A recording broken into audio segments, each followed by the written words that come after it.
Hello everyone. Here is a comparative study of properties of oxygen and ozone. सबसे पहले हम लोग oxygen और ओजोन की थर्मोडायनेमिक स्टेबिलिटी को कंपेयर करते हैं। ओजोन जब बनता है ऑक्सीजन से तो इस रिएक्शन के लिए जो इंथैल्पी का वैल्यू है वो पॉजिटिव 142 किलो जूल पर मोल होता है।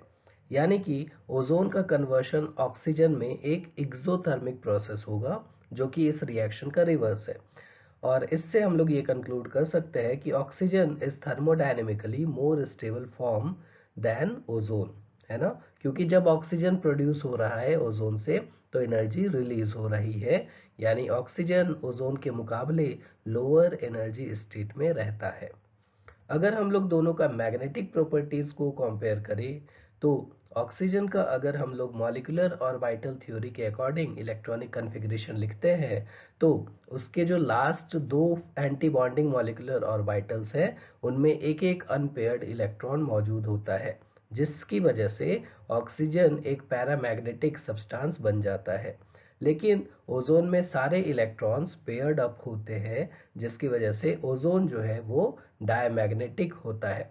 तो ये भी इम्पॉर्टेंट डिफरेंस है ऑक्सीजन और ओजोन में।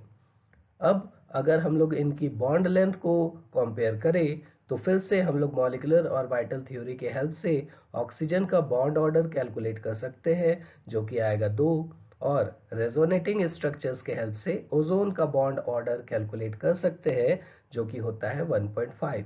अगर बॉन्ड ऑर्डर अधिक है तो उसमें बॉन्ड लेंथ कम हो जाता है, यानी ऑक्सीजन में जो बॉन्ड लेंथ होगा वो ओजोन के मुकाबले शॉर्टर होगा।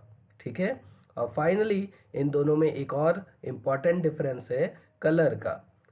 ऑक्सीजन जो है वो एक कलरलेस और ऑर्डरलेस गैस होता है, लेकिन वहीं ओजोन जो होता है वो पेल ब्लू गैस कलर होता है ना। पेल ब्लू इसका कलर होता है।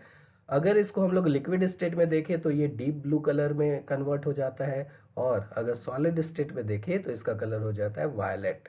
तो ये सब कुछ इंपॉर्टेंट पॉइंट्स है ऑक्सीजन और ओजोन के रिगार्डिंग, जो कि डायरेक्टली ऑब्जेक्टिव क्वेश्चंस में पूछे जा सकते हैं।